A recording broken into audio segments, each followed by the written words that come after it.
Yeah, we might be somewhere by now.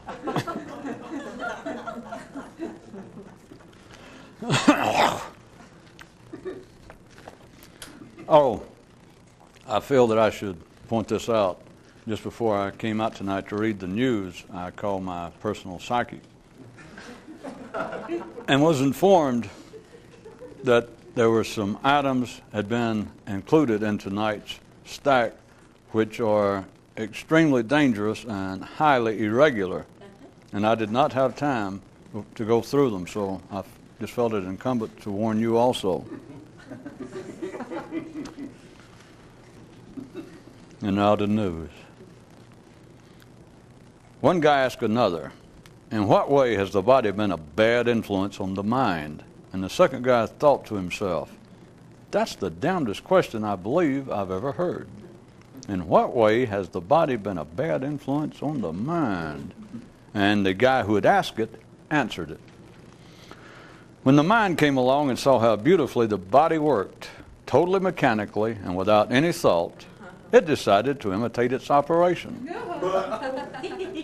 And the second guy pondered on this for a moment, then thought, well, hell, they both do function quite adequately in automatic mode. Then the first guy added, that's certainly true, if that's all you're after.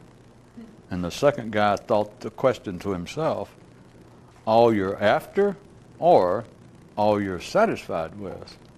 And the first guy nodded his silent agreement. Did I say dangerous and highly irregular? Another one of those conversation stories. One thing that keeps people from an expanded state of consciousness is them trying to describe it. But that can't be true. Yeah, maybe you're right. But what if it is true? Yeah, maybe you're right. At least it was short. The God of one world says that 100% of the prayers he receives from the local creatures are either about health or finances, one of which he can do something about and one of which is beyond his reach. But no one seems to realize this distinction. And even if they did, they wouldn't know which one was which. He says it's weird being a God. A kid ran into the kitchen and tugged at his mother's skirt, whining, Uncle Charlie just pointed out to me that you can't ever get toothpaste back in the tube once you squeezed it out. And his mama tried to shush him by noting, just be glad your father didn't tell you about how it is after you once hear about being more conscious than you are now. And after hearing herself say that, she joined the little one in braying,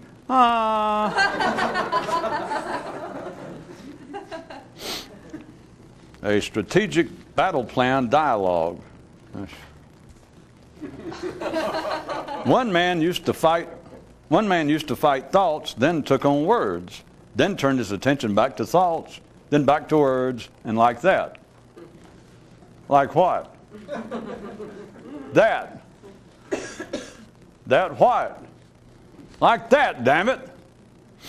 Compared to other parts, the body enjoys conflict in that there is always a clear-cut victor. Firing range tips.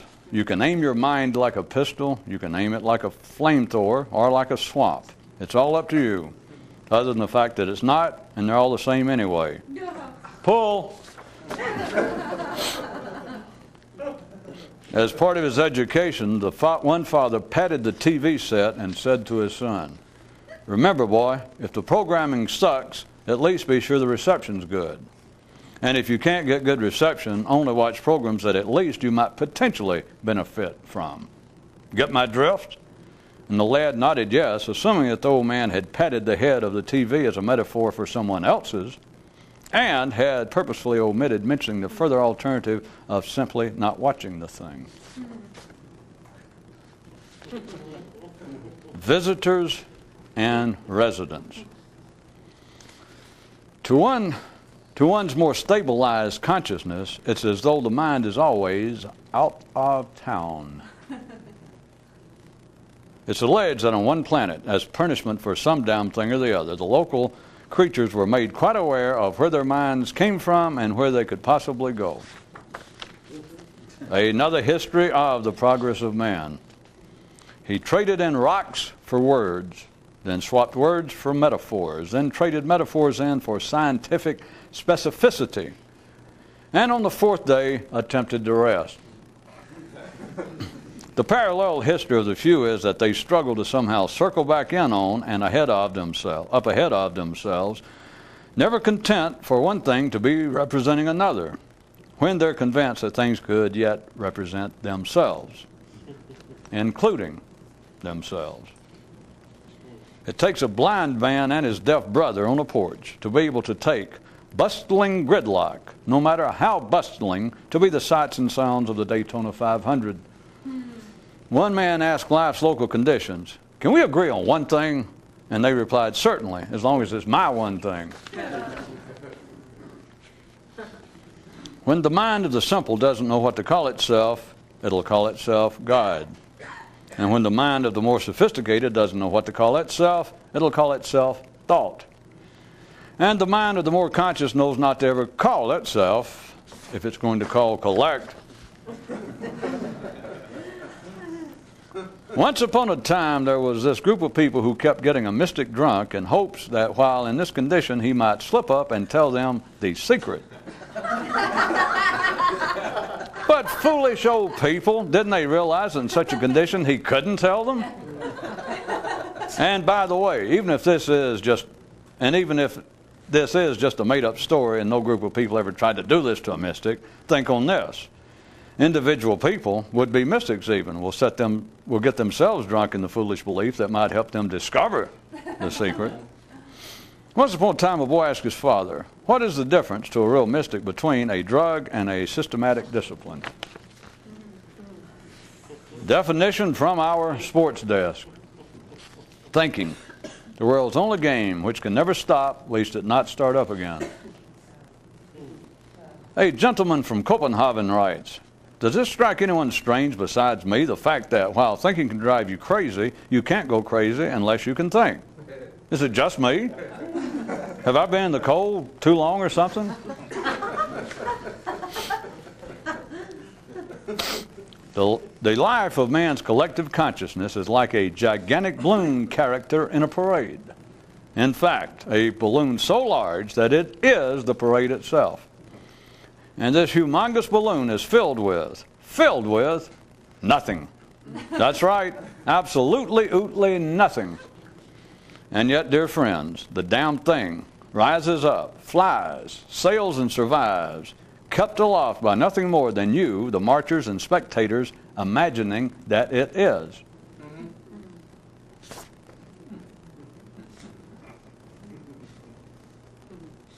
A tale regarding the notion of enlightenment and the possibility of a tale regarding how the notion of enlightenment and the possibility of an expanded state of awareness first came about in a faraway land. When the thinking creatures first appeared, all were blind save one. And after the local forces in charge of things noticed the results this produced, they reversed the situation so that everyone could see, save this one man. And yet, curiously enough, nothing changed. The end. And I guess I should admit that I made up and put the title on this story. Does that help? One day, the center of the universe sent out a message to all the far-flung areas asking if everything was all right out there.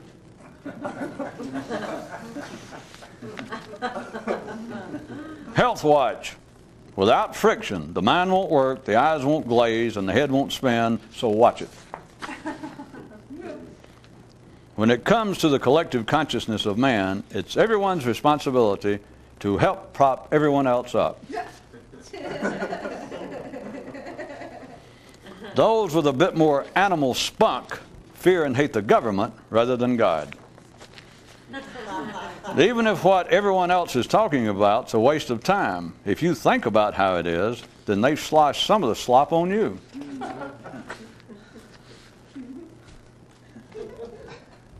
One man said, "Sometimes I get dizzier than at other times." And when asked when, replied, "Whenever I'm not here." While stopped at a service station in the desert to have his spare tire plugged, a man was told by the mechanic that sitting in a chair in the sun behind the building was a true-to-God mystic. So he wandered around the corner and found the man sitting there as promised and introduced himself. "Hi, my name's Theodore. I'm from Chicago. My friends call me TR. The mechanic over there says that you're a mystic. I used to read about that kind of thing and think about it. And I always wondered, doesn't learning the secret and purpose of existence spoil the rest of your life for you?" "Hi," he said, "my name's Theodore and I'm from Chicago." The most difficult thing about trying to think your way into a more comprehensive, elegant condition of consciousness is that you can't. When a curse falls upon a land, it falls on all of the land. And when a blessing falls upon a land, it falls likewise on all areas. Men invented geography to distract them from looking somewhere else. A boy mystic asked his father, the travel advisor, "Is it possible for those who do finally arrive at that wondrous Turkish city to eventually get bored with it?" No one ever stays long enough for that. Unless a man understands the purpose and position of the mind, he will believe that man is under the control of extra-personal forces, which is not to say is untrue, but he will take them to be supernatural rather than the most ordinary of things that they are. If you care what others think, you don't know how to think. A mystic who takes any credit deserves no credit. A passing slave ship pulled close enough to shore to call out to a man there and ask if he'd like to hop aboard. But he declined, saying, "That won't be necessary. I'm in a normal state of awareness."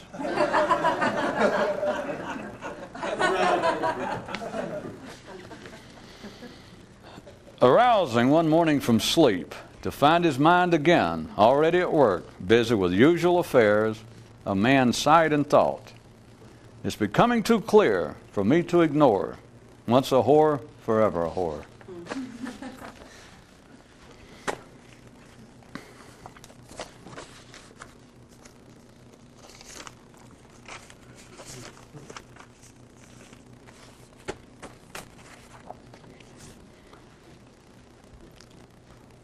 If for no other reason, the difficulty in a man ever trying to find his way or to think his way out, because you cannot physically find your way out, is why so many people attempt to do it, such as undertake some physical discipline or to believe that if they physically remove themselves to a new area, that they would be a new person, perhaps even in a supernatural sense. But the difficulty, if no other, of a man trying to think his way out, trying to figure his way out of whatever seems to be the plague upon his psyche, that keeps him dissatisfied, that keeps him stupid, that keeps him confused, that keeps him disquieted. The trouble trying to think your way out is that if it is something that the mind is capable of ordinarily considering, it cannot. And there's a law to prove this, which I am not at liberty to reveal. There is a physical law, a very crude, very common, almost boring, damn near insulting law that will keep this from happening. Because if it is already a part of ordinary consciousness, it has a responsibility that people never, ever perceive correctly. It is not unknown, but it falls within a kind of vice, monkey grip, of criticism between the two opposing forces that keep everything held together. That what kinds of things men normally criticize, that one half of the team, and then the game's going on, the civilized game known as collective consciousness. And there is a continuing. There is no schedule, but continuing, and they can overlap. You've got to be able to sense time in more than one reality. But one team takes a time out. It can be just momentarily, while the other team all goes boo, boo, boo, makes rude signs, do all that. And then the other team, then the other time they pick it up, and then the other team goes, And they do all that. And they don't realize what they're missing. But they will now, because I'm going to tell you. And knowing you people, you'll go blabber it around. Which is, of course, highly dangerous.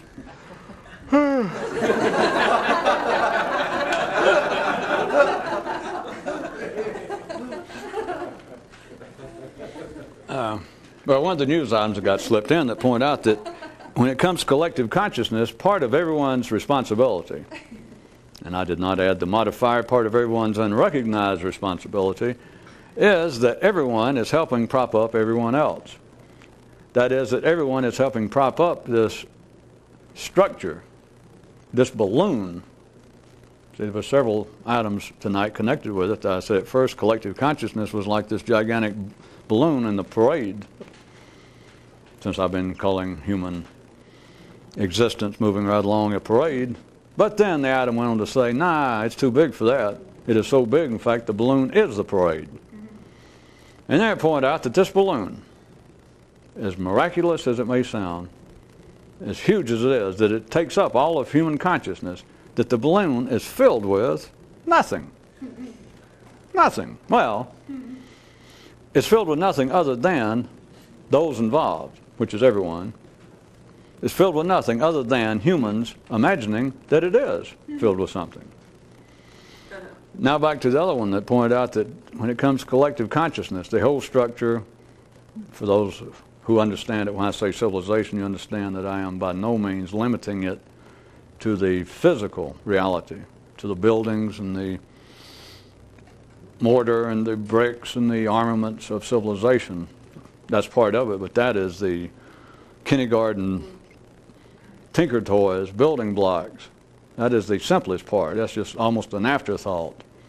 That civilization itself does not exist without man having a collective consciousness, without man in certain areas, now almost this entire planet, but of man having gathered together and taken in toto, that you look in a particular area, and taken collectively, man, this country, this group, this division, as I said, in one sense, the planet itself, but at least in one local sense, that this group of people collectively are by and large run.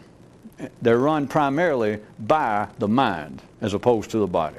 That is, they are civilized, that they now would normally be reflected by having judicial structure. They will have a strong sense of morality, that people will do things individually that seem to be, that individually they will even say that they do not want to do, that is in conflict, that men will no longer attack their neighbor's wife, not because they're no longer got the hots for her, but they just now go, well, I don't know. I can't do it. My wife will leave me. Her brother-in-law is a good divorce lawyer. I'll be up the river. I can get arrested, all kinds of stuff. The point is they will now, as a whole, operate more by the dictates of the mind as opposed to the body. This is civilization. Everything else, as I said, is just bricks and paint and spit and polish and wheels and rubber and plastic. And a little silicone and sometimes some hot tar. And of course some fiberboard and some carpet. Well, but all of that is just to make it visible, and to give the simple something to do besides play with themselves. Civilization is the collective consciousness of man, and it is now, as I said, worldwide. It is now the nature of the planet that civilization, that is the collective consciousness, that is the mind of man, comparably speaking, is now of more importance than the body. Which, one more time, we've got to point out that all of this, taken linearly to the absurd, or one more step even, which is absurd level, is not true, because nothing is ever more important than the body, because if the body dies, we're all done for. Yes. But now back to the way things are operating here locally as perceived by three-dimensional consciousness. And that is that now the mind is of more importance. And if you don't like that, it's of more potential. We are now gaining more from the mind, that we have about reached the limits of physical reality or physical development. We can get no stronger, which is why we invented machines. You don't have to get stronger. You can now drive a forklift, and you can do that which even the Olympic weightlifting champ, forklift just picks up something, you can't do it. You can no longer do common multiplication as fast as a cheap computer. Machines have replaced that which is the physical norm, the mechanical norm of even the brain. That's why I threw in computers. But it seems to be the open end of the mind only there that now distinguishes man and holds any promise that physically we're not getting any stronger, we're not getting any bigger, we're not getting... It just seems to have reached a certain point of leveling off. So the mind, that is civilization, is now more important than simply the survival level. But what is civilization and what cannot be recognized, and if it was even said, ordinary minds, as always, would take it as a critique rather than me pointing it out, which I'm not critiquing, but I'm pointing out something to you. Civilization is like a balloon filled with nothing. And that's not just some theory. The human nervous system can feel that, which is one reason people take it so seriously. I'll keep going. I'll put it to you another way. The bigger a thing is imaginary, the more it must be treated if it's important. The more it must be treated. It must be treated with increasing respect. Put it to you another way. This is invisible. This is impertinent to three-dimensional consciousness, but I'll put it to you this way. Everyone knows that civilization is a crock of shit. Perhaps that was too crude and direct. Everybody knows that civilization smells funny. Everybody understands that civilization is a very tricky, sticky, problematic, tenuous, fragile, damn near non-existent, barely hanging on affair. They do. Even the most civilized people. If anything, the more civilized are the people, the more they understand it, because the more civilized they are, the more they, which you end up, we're now speaking of the bulwarks of society, the upper middle class, the leaders of the world, they're the ones who most strongly support, promote, devote time, energy, money to the development of civilization. They're the ones that will promote the idea that we should increase education, that we should offer more social services, we should help those less civilized, bring them into the mainstream. They do not understand what they're doing, but they understand, as everybody does, as I'm telling you at one level, they understand that civilization is, to call it a thin veneer, is to exaggerate the matter just in a staggering degree.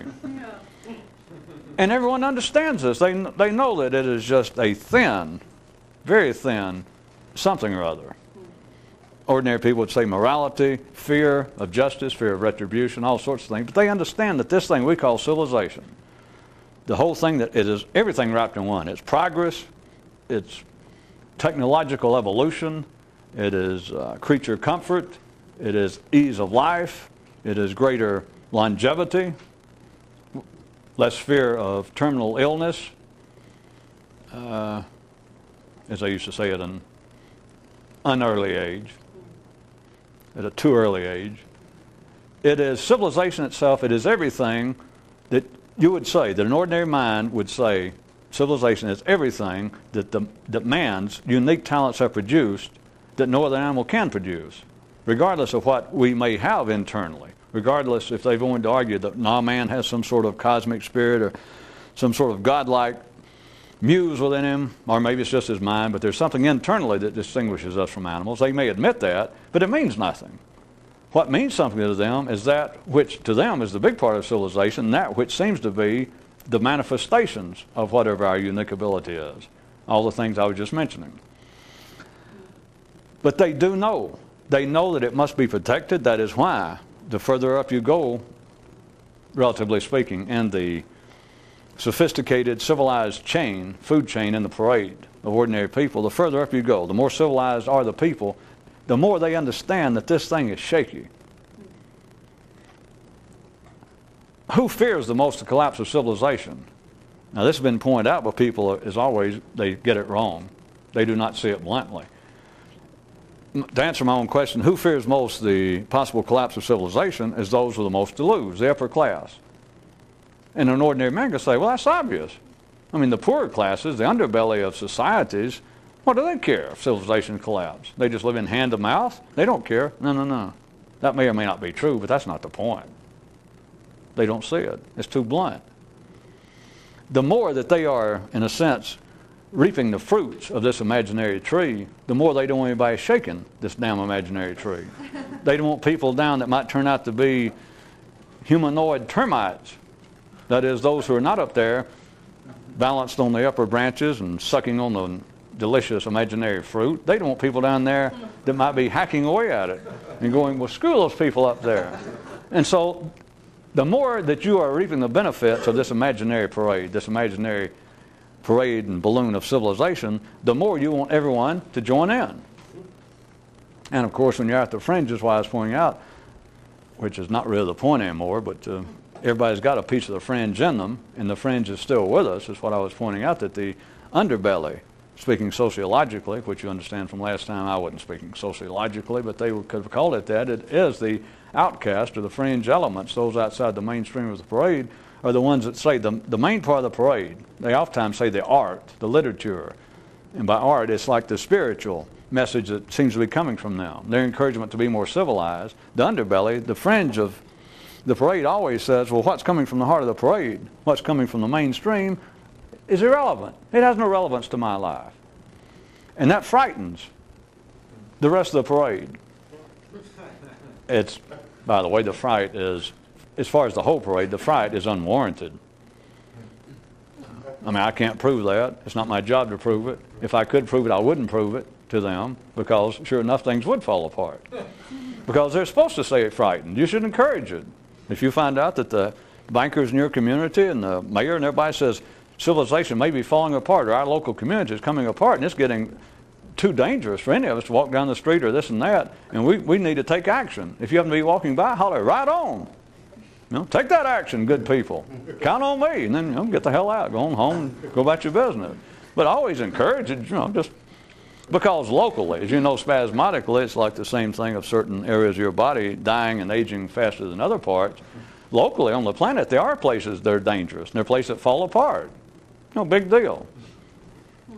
Historians, political commentators, as always, being ordinary people, being the good ordinary people they are, they continue, by God, in the face of all ridicule, criticism, and being unappreciated, the ordinary of the world continually to rediscover the obvious. That is part of protecting society. And so we do have people pointing out, well, we have groups of citizens over here, or we have inter-community strife, or inter-nationalistic or cultural strife, and we have civilizations, at least erstwhile civilizations, falling apart, yes? And they do it like, well, this is just unthinkable. Well, if you don't know how to think, it is. If you have the mental retention, I guess, of like a cement block, after having just read history, or after having announced, yes, I'm Dr. So-and-so. Oh, well, I got an earache. No, I'm not that kind of doctor. I'm a doctor of history. Oh, and then he points out about how things are falling apart. And you go, wait a minute.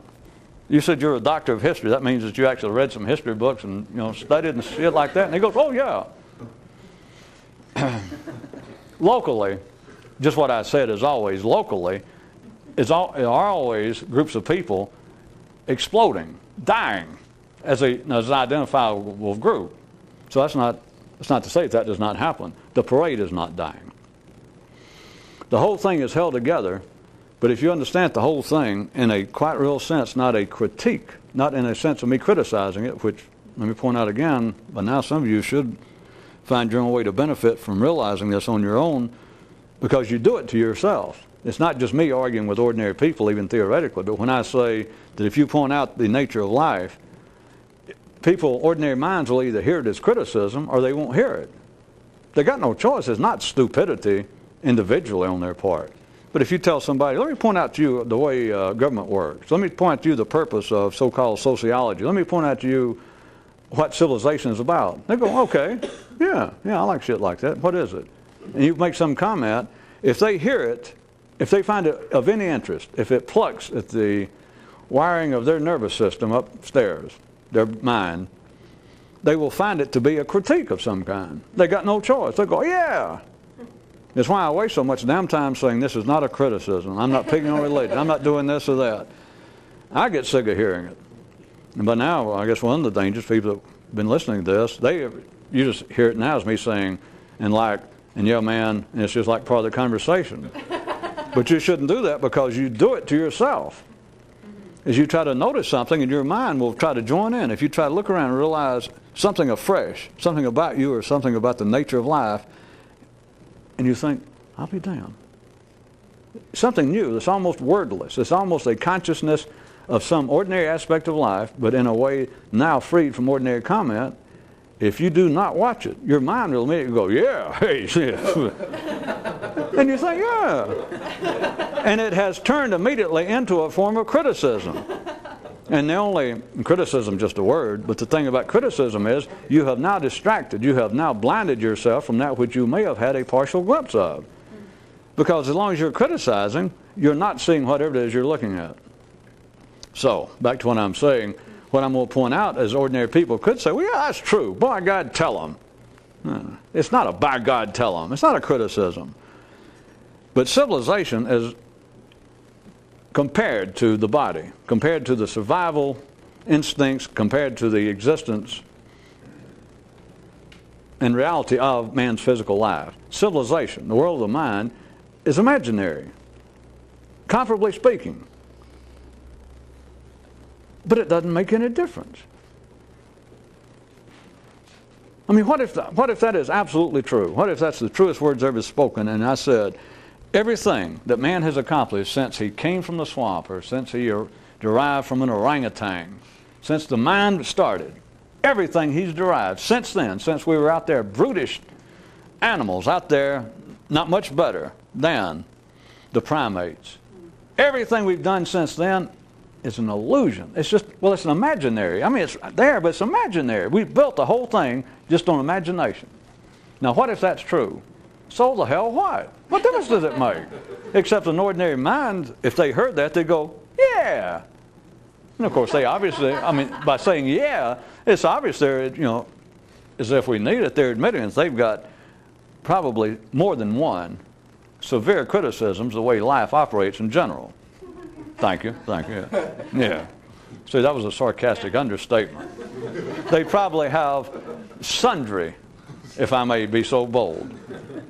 They probably have many, numerous, if not sundry, individual complaints with the way life operates. Thank you. Yeah. The thing is imaginary, and everybody's job is to help prop up everybody else.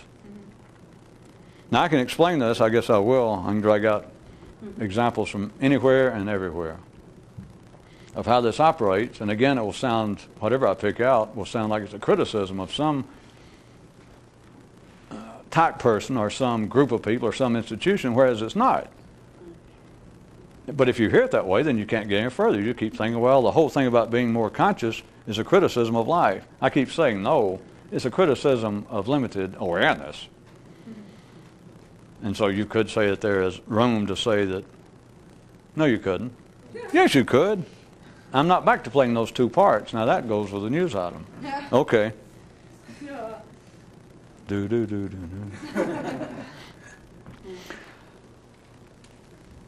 It is everyone's responsibility to help prop up everyone else. And as I said, I was going to pull out an example, apparently again from the external world. But this is also what holds you internally, because the same thing that holds life together, the same thing that holds this imaginary parade together, not the physical parade, but the thing that holds civilization, the collective consciousness of man, what holds it together is the same thing that holds you together. So don't underestimate it. Even though I say it's not important, even though I say this is not a criticism of how things are out there, the only reason to keep looking at them is what you're going to look at. Because what's going on out there, what's holding that together, what holds that thing, what keeps that balloon that doesn't exist filled up, keeps it afloat, keeps it up there, keeps it healthy, is filled with nothing except people imagining that it's filled with something and held up there. And that's exactly what holds us together. Let's say.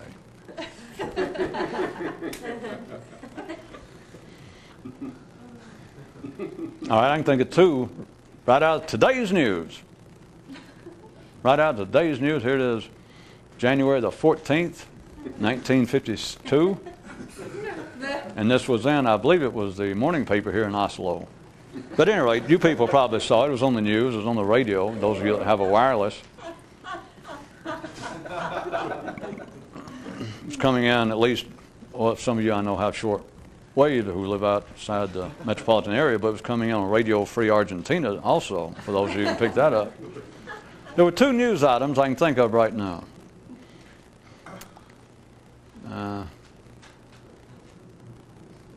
I guess two is enough. One of them was since we're now in the midst of what's called the information age, already stepped through the threshold, and how important all of this is, and the media, which is a grand, we never needed one, but it's a grand sort of new emblem of collective consciousness. There was a, considered to be one of our leading Norwegian reporters, a serious reporter, recently had to, or recently did, I don't know had, but recently did a, quote, in-depth interview on the wireless with a famous entertainer, somewhat considered by most to be kind of frivolous, just an entertainer. A person, I can't remember, either sings or dances or she sings, and as most ordinary artists has an IQ probably higher than the aforementioned cinder block, but this serious reporter did an in-depth interview.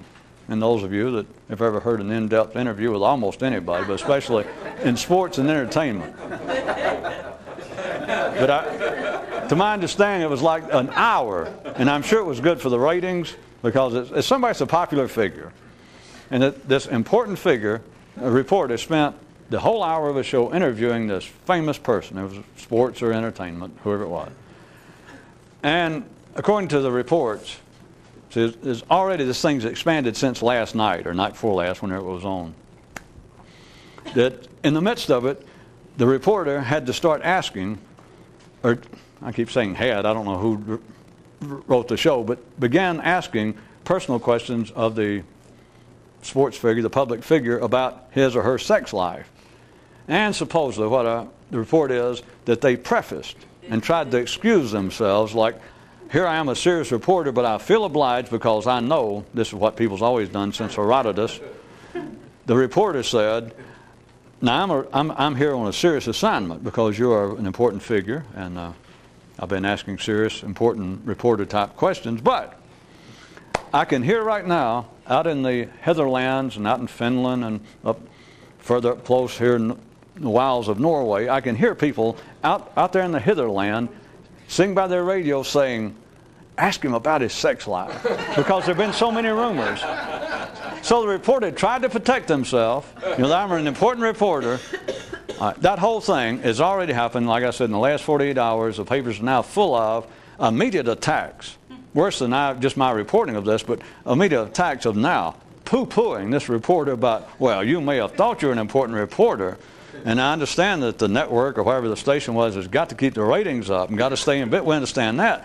But for you, with what we assumed was a serious reputation, serious interest, for you to not only do what you did, but then they really began to, according to all the reports today, pointed out through their words back at the reporter, for you to sit there in the middle of the show, sitting there with this stumble bomb, this painted up clown, this entertainer, this sports figure, and they made fun. For you to sit there after all that and then say, well, of course, now I feel somewhat uncomfortable because me being a serious reporter, as you know I am, that I feel somewhat uncomfortable doing this, but I can hear other people ask, which they still do that.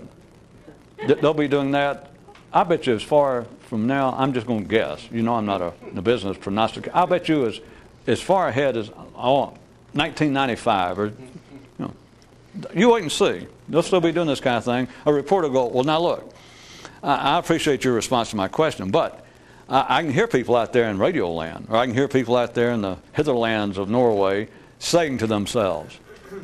So in other words, you're saying, now, I'm not saying this But I can hear other people will be wanting to know this. And so I feel obliged to ask you, as embarrassing as it is, not only to you, but to me, being an important reporter. But I can hear them saying, what about all those rumors about his strange sex life?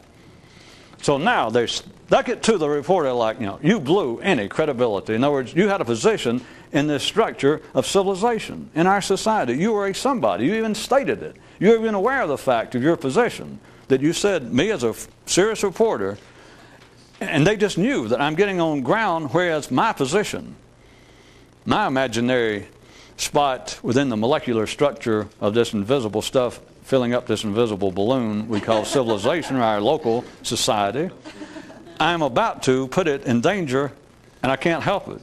So I'm going to protect myself and point out that I'm not asking this. And I feel, in fact, somewhat chagrined, hesitant even, to ask this, but I can hear my vast audience. I can just hear them insisting, ask him about it. So I got to ask.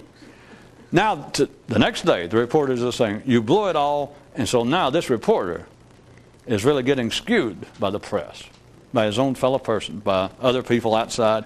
But within, of course, the next edition of the paper, you understand, when something gets going, there are now people taking up for the reporter and saying, yes, that would have been an uncomfortable position, but your fellow reporters or people in other media should not be attacking him for having to ask those kind of asinine and embarrassing questions, which are not serious reporter-type questions. But hey, we live in a capitalistic society. The station's got to stay on the air. They've got to pay for the program. That's what people want. Times are changing. There's going to be a guy in the 60s going to write a song with that name. Maybe I am psychic and don't know it.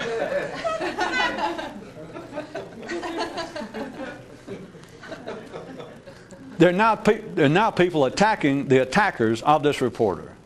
You understand? And it's opening up debates, and I can also predict this. This is safe. I shouldn't call it a prediction, but I can assure you that within a matter of months, there will be in the Oslo University Journal of Journalism, that monthly publication, there will be serious committee, there will be panel discussions now upon where goeth today's media.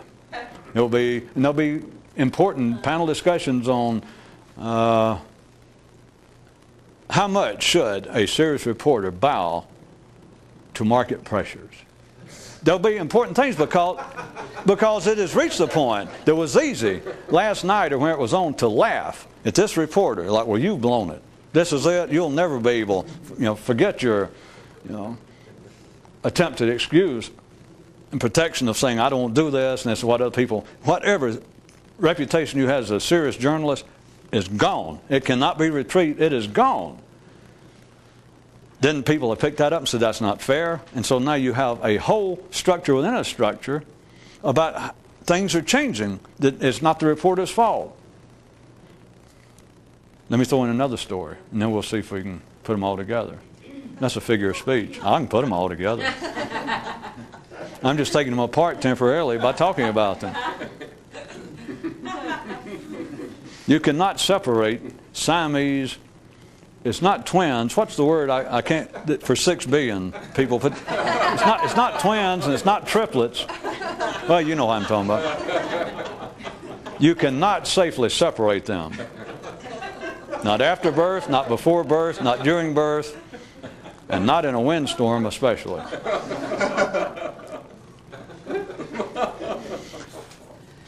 I don't know whether to say this one. Well, I'll go ahead and do it. Maybe we won't get them all. There's also another item in the news today. It's a high-ranking member of our leading church here, our leading religion, that was just diagnosed as having what is usually a terminal disease. And he's been in and out of the hospital. And they just released it today. Made it public that he is suffering from such and such, and the prognosis is not good, and et cetera. And so they interviewed him once he came out of the hospital. And he says, I understand the situation, and I appreciate the people's concern, and I'm doing the best I can. Now, this is the head of the religion of this particular country, the head man, or one of the head. And he says, but He looks them dead in the camera or in the microphone. We don't have cameras now.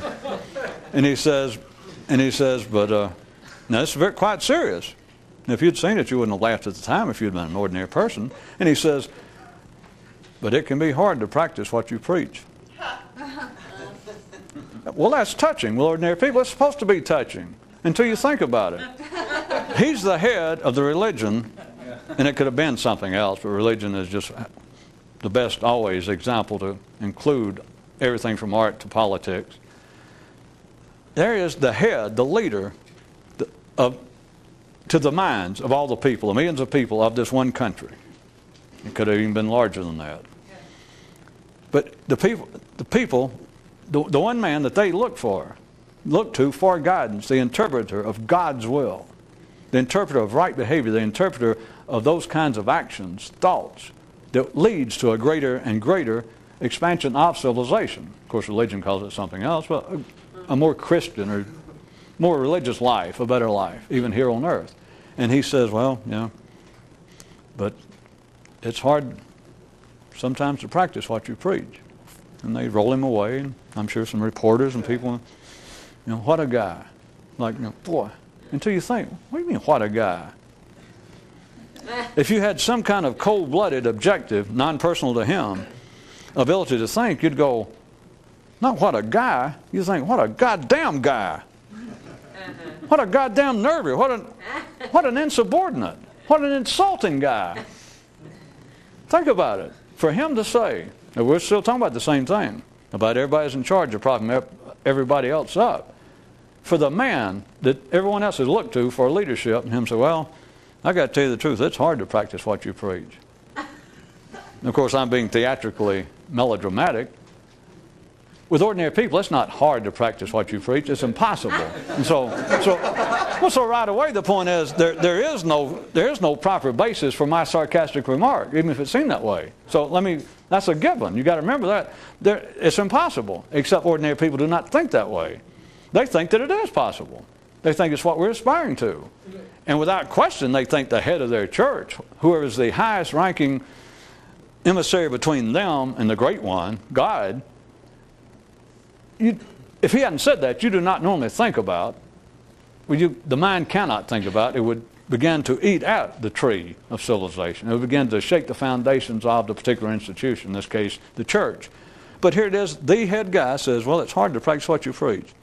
Now, besides all my theatrics to try to get you to look and think a certain way, that is the nature of civilization. Now, you understand, we're not discounting me making that sarcastic remark and making you go, ha, ha, ha. That was the point, was to make you realize that it would be not ill-founded from a certain view to go, well, goddamn. And I don't know what else to say, but from one view you think, wait a minute.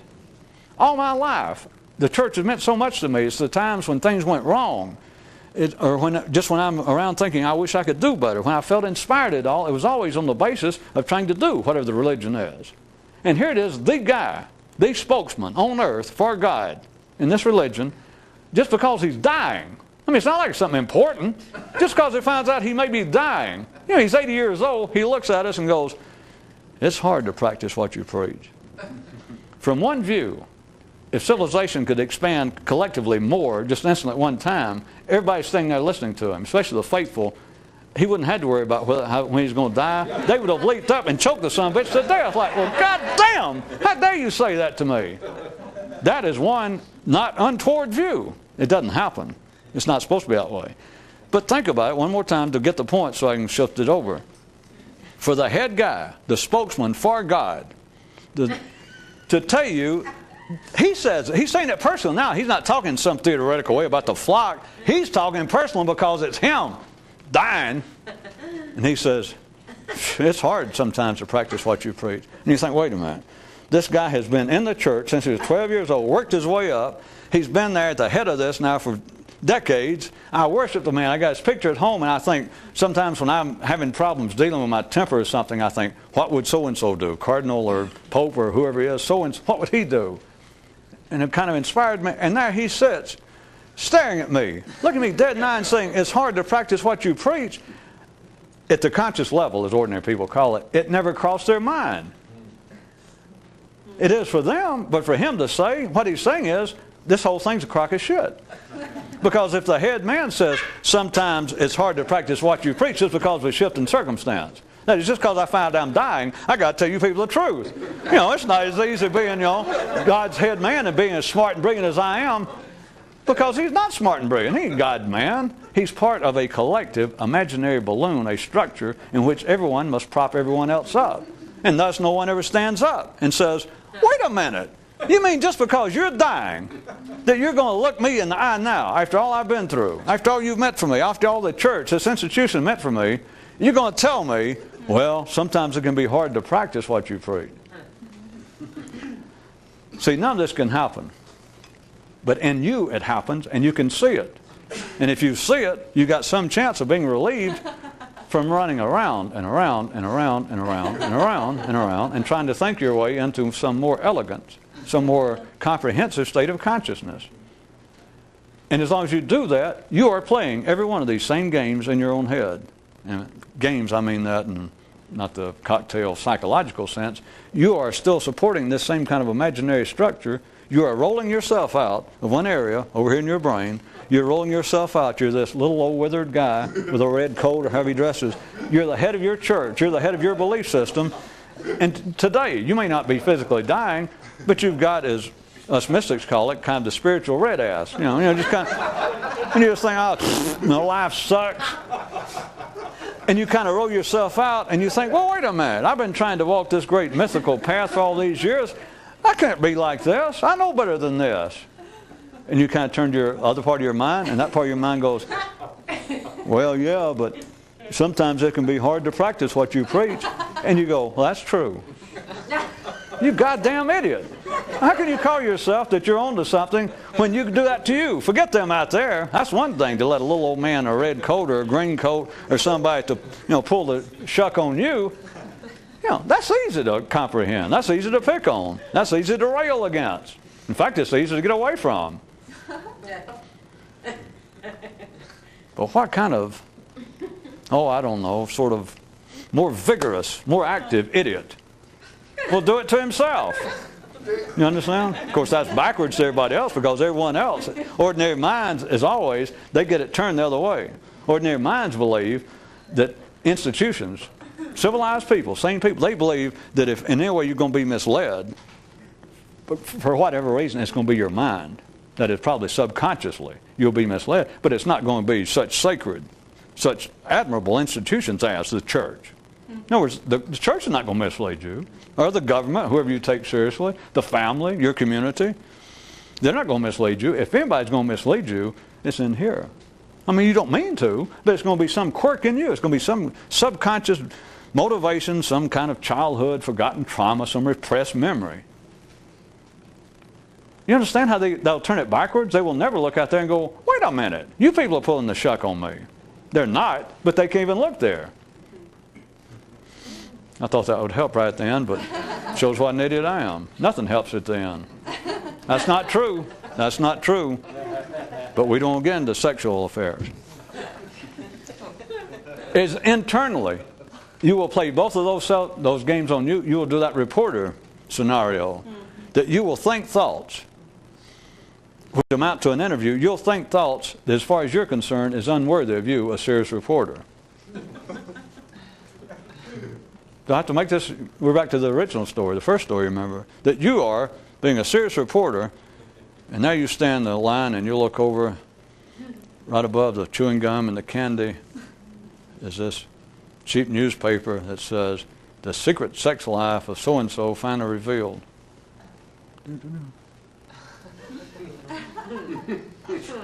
You don't even have to read it. You don't have to buy it. It doesn't matter. The point is, you have engaged in that kind of thinking yourself that you think, I'm assuming you will, that you will then or some other time, it could be right then, that you think is unworthy of you. Like, I'm supposed to be a would-be. I'm trying to expand my consciousness, understand what life's going on. And here I am wondering, what so-and-so does in the bedroom, with 3 Boy Scouts and a jar of mayonnaise or whatever the hell it is. And you think, that's unworthy of me. And then you have to take up for you and go, well, damn, I'm just human, or they shouldn't have it there. Or you start all of this. And you're propping up an imaginary structure in you. You're propping up this imaginary structure of civilization, except in your case, you call it Fred or Mary or whoever you are. And you keep trying to say, well, sometimes I'm not so hot or sometimes I'm not all I should be. But, wait a minute, I meant well. It was the market pressures. I couldn't help it. They made me do it. Maybe I made me do it. As long as you do that, is the point, you will prop the person up. You will prop up you. You will prop up your ordinary mental structure, and you'll keep thinking, well, at least I'm not falling apart, which to ordinary people is progress. Or another way, I pointed out before, how striking it is, or it should be when you see it, how getting sick, not terminally ill, but just sick. Or I pointed out to you, I proposed even at one time, why not only is the common cold, as it's called, so popular, so common, but cannot be cured, because it is a non-fatal malady of a duration that can be handled socially, that is not fatal, but can relieve you from, temporarily, certain social intercourse that keep you at home, and it can't be cured, and you get better finally, and you feel like, well, now I'm getting somewhere.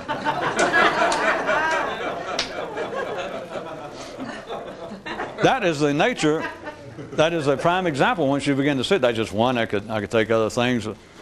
It's like somebody backs into your car, and just, God, you feel horrible, and it takes you have to save up your money for a couple of weeks to get it fixed, and it gets fixed and put back like it was, and you feel so much better. You feel like, well, now we're getting somewhere.